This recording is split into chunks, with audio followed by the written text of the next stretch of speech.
할렐루야. 제 마음이 설레임과 기쁨으로 가득 차 있습니다. 저 같은 사람이 안식년을 맞이해서 밴쿠버 중앙교회에서 말씀을 전할 수 있다니, 제 안식년의 시간 속에서 참 아름답고 귀한 추억으로, 그리고 하나님 앞에서는 영광을 돌리는 그 순간으로 남아있으리라 믿습니다. 사랑하는 성도 여러분, 주님의 이름으로 사랑하고 다시 한번 주의 이름으로 축복합니다. 평생 이곳에서 살아가는 세월 동안 하나님께 주시는 하늘의 복과 은혜로 살아갈 수 있기를 주의 이름으로 축복합니다.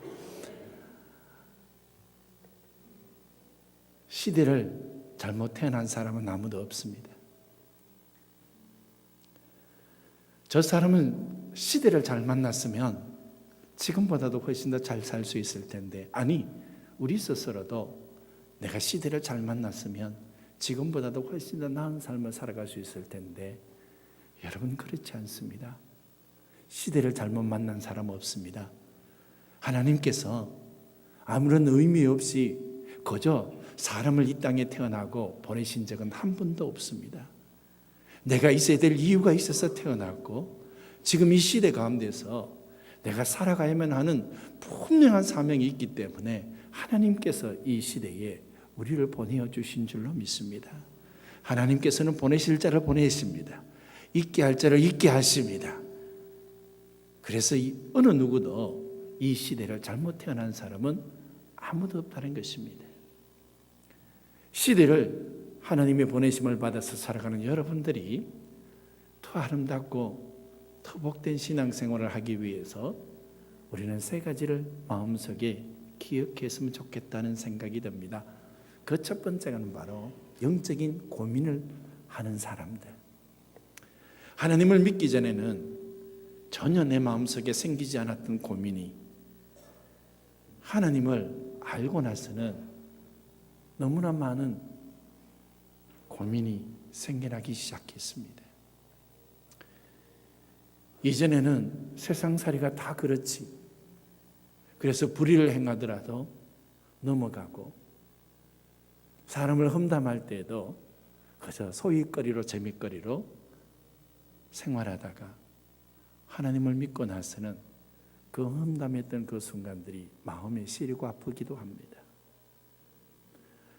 혹시 여러분 신앙생활이 세상을 살아가는 데에 불편하게 느낀 적이 있습니까? 내가 믿음을 가지지 않았다면, 내가 신앙생활을 하지 않았다면 지금보다도 훨씬 더 많은 쾌락과 즐거움을 누리고 또 많은 재산적 유익을 얻을 수 있었을 텐데 라고 생각하며 살아가는 사람들이 있습니까? 여러분, 우리가 이 땅을 살아가면서 하나님을 만나기 전에는 생기지 않았던 고민들이 하나님을 만나서 내 마음속에 많은 영적인 고민을 하고 때로는 영적인 고통을 한다는 것이 얼마나 축복인지를 아십니까? 이스라엘 백성들이 한때는 애굽의 종로로 들였습니다. 애굽의 종로로 달 때에 애굽에 적군이 쳐들어왔습니다. 이스라엘은 나가서 싸우지 않습니다. 왜요? 애굽의 종이니까. 애굽의 군대가 나가서 애굽의 적들을 물리칩니다. 이스라엘 백성들은 좀 더 거룩하게 살아야지, 이 땅이 부강하게 되어야지, 이 땅이 하나님 앞에서 강건하게 될 수 있는 비결이 무엇일까 고민하지 않습니다. 왜요? 이스라엘 백성들은 애굽의 종이니까는요. 사망과 죄의 종을 살아가는 사람들은 죄를 지었을 때도 우리 마음속에 근심이 없습니다. 사망의 그늘 가운데서 살아갈 때도 우리는 조금도 우리 마음속에 고통이 없습니다. 왜요? 사망과 죄의 종이니까는요. 이스라엘 백성들이 광야를 지나서 가나안 땅에 들어갔습니다. 사는 것 보니까 애굽의 종로로 타던 시절보다도 훨씬 더 어려울 수 있습니다. 그들은 블레셋 족속들과 싸움을 해야 되고, 히위 브리스 족속들과 싸움을 해야 되고, 아말렉 족속들과 또한 투쟁을 해야 됩니다. 그래도 어느 한 사람이라도 이스라엘 백성들 중에서 어떤 한 사람이라도 가나안 땅에 들어온 것이 내게 있어서 축복이 아니었다고 말하는 사람 없습니다. 가나안 땅은 적들과의 싸움도 있고 또 그 땅 가운데서 많은 고난도 있을지라도 그래도 그곳은 하나님께서 주시는 약속의 땅이었습니다. 그래서 이스라엘 백성들이 그 가나안 땅에 살아가면서 적들과 싸우고 많은 어려움을 겪어내면서 살아가는 그 순간이 있을지라도 아무도 가나안 땅을 내게 있어서 축복이 아니라고 말하는 사람 없습니다. 가나안 땅은 이스라엘 백성들에게 축복이었습니다. 하나님의 백성들이 이 땅을 살아가면서 하나님을 믿기 전에 생기지 않았던 고민을 하나님을 믿어서 오히려 다른 사람보다도 더 영적인 고달픔도 있고 양심의 가책이 있을지라도 여러분, 이것이 우리에게 축복입니다. 하나님 백성들만이 누릴 수 있는 축복입니다. 하나님께서는 고민하고 애쓰고 수고하는 우리의 모습을 귀히 보시는 것입니다. 그렇습니다. 그래서 마태복음 25장 29절에 무릇 있는 자는 받아 풍족하게 되고 없는 자는 그 있는 것까지 빼앗기리라 그랬습니다. 저희들이 제일 처음 신앙생활 할 때는 예배를 드리는 것만으로도 만족했습니다. 예배를 드리고 나면 신앙생활 다 한 것 같았습니다. 그러다가 시간이 좀 흘렀습니다. 예배 시간에 이제는 헌금도 하게 됐습니다. 아니, 예배 시간에 헌금도 하게 되다니 자기 자신을 굉장히 대견스럽게 생각했습니다. 그리고 또 시간이 지났습니다. 예배만 드리는 것이 아니라 이제는 기도하는 시간에도 참여를 하기 시작했습니다. 그래서 기도회에 참여를 합니다. 자기 자신을 보니까 더욱더 뿌듯하게 생각이 들고 신앙에 더 깊이 들어가기 시작합니다. 그리고 또 시간이 지나다 보니까 이제는 기도회에 참여하는 것만으로도 무엇인가가 다 차지 아니하고 성가대도 하고 또 교사 학교도 하고 뿐만 아니라 주차장에서 식당에서 봉사하기도 합니다. 여러분, 이것이 신앙의 짐일까요? 축복일까요? 여러분, 이것은 신앙의 축복입니다. 하나님의 백성들에게 열려져 있는 영적인 세계가 눈앞에 있고 믿음의 세계가 내 눈앞에 있고 이 세상 사람들이 도저히 알지 못하던 하나님의 백성들만 알고 있는 신비롭고 놀라운 영적인 세계들이 우리 가운데 있어서 그 영적인 세계 속으로 깊이 들어가기 시작하니까 이 모든 일들이 내게 있어서 짐이 아니라 축복이라는 것입니다. 그래서 여러분, 우리는 지금 세상 사람들보다도 훨씬 더 때로는 양심의 고통이 크기도 하고 때로는 어떤 일들을 통해서 내가 신앙이 이었기 때문에 느낄 수 있는 고난이 크다 그러면 여러분, 그것은 반드시 우리에게 축복입니다. 우리는 살아가면서 이 영적인 고민들을 많이 하는 것이 얼마나 하나님께서 귀히 여기신 것인가를 우리는 알고 깨닫고 그래서 영적인 사람으로 살아갈 수 있는 은혜가 있기를 원합니다. 무릇 있는 자는 받아서 풍족하게 되고 영적인 세계, 믿음의 세계, 하나님의 복을 알면 알수록 많은 사람들이 더 많이 누리고 풍족하게 받는다는 것입니다. 그런데 세상 사람들도 그들에게 주어진 하나님의 은혜가 있을지라도 그들은 알지 못합니다. 그래서 있는 것까지 빼앗기게 되는 것입니다. 저희들은 이 성경 본문 말씀은 달란트 비유입니다. 5달란트, 2달란트, 1달란트. 1달란트 받은 사람이 있습니다.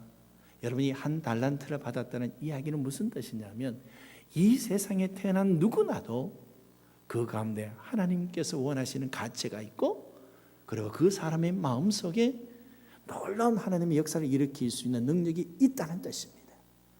아무리 보잘것없고 버려진 사람처럼 느낄지라도 그 사람 마음속에는 하나님께서 쓰실 만한 일들이 있다는 것입니다. 그게 한 달란트라는 뜻이라는 것입니다. 이 한 달란트 받은 사람, 그의 삶을 한번 보십시오. 성경에서 보면 이렇게 나와 있습니다. 주인이 왔습니다. 주인이 너무 무서운 사람인 줄 내가 압니다. 그래서 심은 데에서 거두지 아니하고 해치는 것에서부터 모으지 않는 줄로 압니다. 두렵습니다. 그래서 내가 땅에 묻어두었습니다. 한 달란트 받은 사람은 그 사람 가운데 있는 것이 있다면 그것은 바로 두려움뿐이었습니다. 믿음도 없고 기도도 없고 하나님의 돌보심과 간섭하심도 없고 하나님의 역사도 없고 성령의 권능도 없고 그에게 있는 것이라면 오직 하나, 세상에 대한 두려움뿐이었습니다. 내가 이 일을 하면 내가 성공할 수 있을까? 내가 이런 계획들이 제대로 이루어질 수 있을까? 그리고 내가 걸어가는 그 가운데에 장애물이 없을까? 한 달란트 받은 사람 속에 반드시 하나님께서 쓰실 수 있는 가치가 있는 것이 있음에도 불구하고 그 한 달란트 받은 사람은 땅에 묻어둡니다. 왜요? 그 사람 속에서는 두려움밖에 없습니다.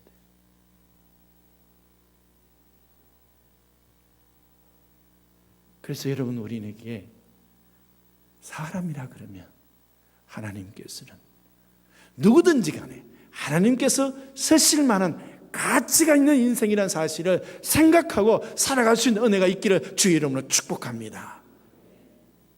누구든지 간에 다 달란트가 있다는 것입니다. 땅에 묻어두지 말라는 것입니다. 그리고 하나님의 보내심을 받은 사람, 이 시대를 살아갈 때 두 번째 생각하는 것은 바로 내 자신이 얼마나 귀하다는 사실을 알아야 됩니다.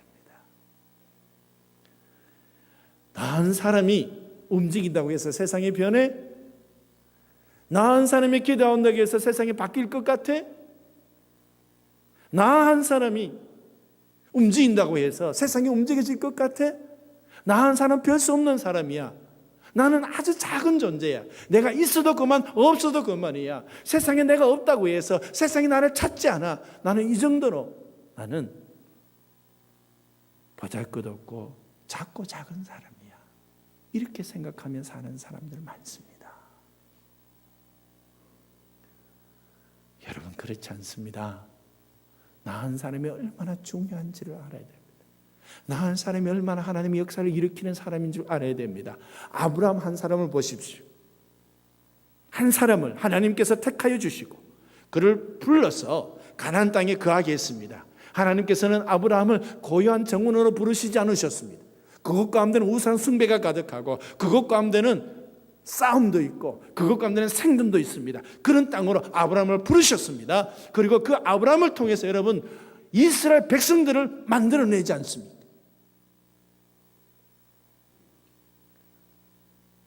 나은 사람의 기도가 세상을 바꿀 수 있다고?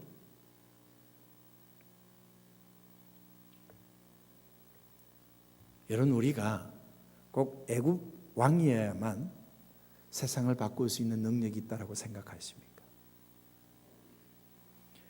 내가 꼭 다른 사람보다 더 뛰어나고 능력이 있고 그래서 세상을 호령할 수 있는 힘을 가진 사람만이 세상을 바꿀 수 있다라고, 그래서 애굽 왕 같은 사람만이 세상을 바꿀 수 있다라고 여러분 생각하십니까? 그렇지 않습니다. 성경의 출애굽 1장을 자세히 한번 살펴보십시오. 세상을 바꾸는 사람이 누군 줄 아십니까? 하나님의 역사를 일으키는 사람이 누군 줄 아십니까? 가장 가련하고 연약한 여인 두 사람, 히브리 산파 십보라와 보아. 애굽 왕이 명령합니다. 딸 아이든 살려두고 남자 아이든 죽이라. 아이가 태어났다는 소식을 들었습니다. 이 산파가 갑니다. 보니까 남자였습니다. 하나님을 두려워하는 사람이었습니다. 그래서 그 아이를 살려주었습니다. 그 아이가 40년이 지나고 또 40년이 지나서 80년이 지났습니다. 그리고 그가 모세가 되어서 이스라엘 백성들을 애굽의 종에서부터 건져내어서 하나님의 역사를 일으키는 사람이 되었습니다. 여러분, 내 기도 한마디가 내 인생을 바꿀 수 있다고, 내 기도가 내 자녀를 바꿀 수 있다고, 내 기도가 이 세상 바꿀 수 있다고, 여러분 자녀를 위한 수많은 기도를 여러분 생각하십니까? 여러분 자녀를 위해서 간절한 기도를 여러분 생각하십니까? 자녀를 위해서 하나님 앞에 무릎 꿇고 기도했습니다. 당장 그 자녀가 바뀌지 않습니다. 그런데 세월이 흘렀습니다. 10년이 지나고 20년이 지났습니다. 그 자녀가 바뀌기 시작하고, 가정이 바뀌기 시작하고, 교회가 바뀌기 시작하고, 하나님의 역사가 일어나는 놀라운 땅으로 바뀌어가는 역사를 여러분이 눈으로 확인할 수 있는 하나님의 사람들 될 수 있기를 주의 이름으로 축복합니다. 세상을 바꿀 수 있었던 사람, 하나님의 역사를 선회를 갈 수 있었던 사람이 누구냐 그러면 애굽 왕이 아니었습니다. 강한 자 아니었습니다. 보잘것없고 힘없던 산파 두 사람, 십보라와 보아였습니다. 여러분, 지금 이 순간 속에 하나님께서 우리에게 주시는 이 메시지를 영적으로 믿음으로 들을 수 있는 은혜가 있기를 주의 이름으로 축복합니다. 그리고 세 번째로 다 함께 하십시오. 외로운 늑대는 일찍 죽습니다. 아무리 훌륭한 축구 선수라 할지라도 팀워크가 되지 않으면 그 가치는 빛을 발하지 못합니다. 제가 오늘 새벽 1시 20분 정도 돼서 제 교회 장로님으로부터 전화를 받았습니다. 목사님, 이 장로입니다. 아, 장로님 잘 지내셨습니까? 목사님, 지금 건축위원회 모였는데 결정된 사항들이 있어서 목사님께 보고를 드리려고 합니다. 목사님, 이메일을 보내주십시오. 새벽 2시에 이메일입니다. 그래서 이메일을 주소를 적어줬습니다. 그리고 장로님께서 이렇게 말씀하십니다. 저희 교회는 교회 본당을 리모델링을 하려고 준비를 하고 있는데, 그러려면 성도님들이 다른 곳에서 예배를 드려야 되는데 우리 장로님들께서 다른 곳에 예배를 드릴 바에야 우리 갖고 있는 땅에다가 건물을 하나 지읍시다. 그래서 임시 예배 처소를 만들고, 그리고 그곳에서 예배를 드리다가 리모델링이 다 되면 다시 본당으로 돌아가고 그곳에서는 다른 공간으로 활용을 합시다. 이렇게 해서 건축위원회를 조직하고, 그리고 움직이고 있는데 제가 안식년으로 캐나다에 왔습니다. 그래서 제 건축위원들이 열심히 모여서 계획하고 언론하고 또 프로젝트를 진행하고 있습니다. 그래서 전화가 온 것입니다. 이제 7월 달부터 건축법이 바뀌려고 하니까 목사님 빨리 결정을 해야 되겠습니다. 그래서 목사님 한번 봤으면 좋겠습니다. 그래서 제가 이메일 불러드리고, 그리고 장로님께 안부를 묻고, 그리고 있으니까 장로님께서 이렇게 물으셨습니다. 목사님, 지금 캐나다 몇 시입니까? 아니, 그걸 일찍 물으셔야죠. 잠 다 깨고 이메일 다 보내고. 여러분, 그래도 함께 해야 됩니다. 함께 한다는 것이 얼마나 어려운 줄 하나님께서는 아십니다. 함께 하려면 자기의 모습을 내려놔야 돼요. 자기의 자존심도 때로는 내려놓아야 되고, 함께 하려면 자기가 갖고 있던 고집과 생각들을 다 내려놔야 돼요. 그래서 함께 하는 것입니다. 이 한 달란트 받은 사람에게 그 어느 누구라도 다가와서 하나님께서는 너가 쓸만한 가치가 있다고 생각해서 너 인생 가운데서 남들보다는 적게 가질지는 몰랐지라도 너는 하나님 앞에 쓰임받을 수 있는 것이 있어. 우리가 함께 가자. 이렇게 권면한 내용들이 하나도 나오지 않습니다. 여러분 보십시오. 성경은 있는 자는 더 풍족히 누립니다. 없는 자는 있는 것까지 뺏긴다는 것입니다. 여러분, 한 달란트의 가치 있는 인생이 하나님을 제대로 알지 못하고 하나님 안에서 그 인생이 쓰임받지 아니하니까 있는 것까지라도 빼앗기지 않습니까? 여러분, 저희들은 하나님 앞에서 하나님께서 주시는 삶을 더 아름답고 복되게 살아갈 수 있는 은혜가 여러분들에게 있기를 주의 이름으로 축복합니다. 제가 이제 말씀을 맺습니다. 이제 저희들이 이 세상을 살아갈 때에 저희들은 마음속에 생각을 하기로, 나는 보잘것없고 형편없는 사람이야 이렇게 말하지 아니하면 하나님이 사용하십니다. 내가 살아가면서 나는 아무것도 아니야 라고 말하지 아니하면 하나님께서 사용하십니다. 하나님께서 나는 이 세상에 버려진 사람이야 라고 말하지 아니하면 하나님께서 사용하십니다. 하나님을 위해서 살기만 하면 하나님께서 사용하십니다. 혹 저희들이 부족해서, 다 알지 못해서, 지혜롭지 못해서 일을 행하다가 실수할 때도 있고 실패할 때도 있습니다. 여러분, 그럴 때라도 하나님을 믿으십시오.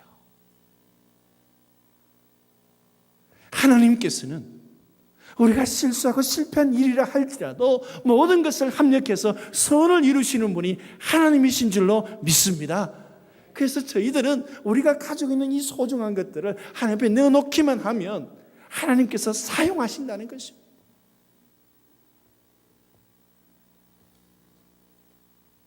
하나님 아버지, 지금 내 형편과 처지를 하나님 아시지 않습니까? 조금만 더 저에게 시간을 주십시오. 그러면 제가 좀 더 열심히 노력하고 애써서 어느 정도가 되면 주님을 위해서 살겠습니다. 하나님, 지금 이 형편 이해하시지요? 하나님 이해 못합니다. 하나님께서는 우리의 형편과 조건을 통해서 사용하시는 것이 아니라 내가 그리스도인이기 때문에 사용하시는 것입니다.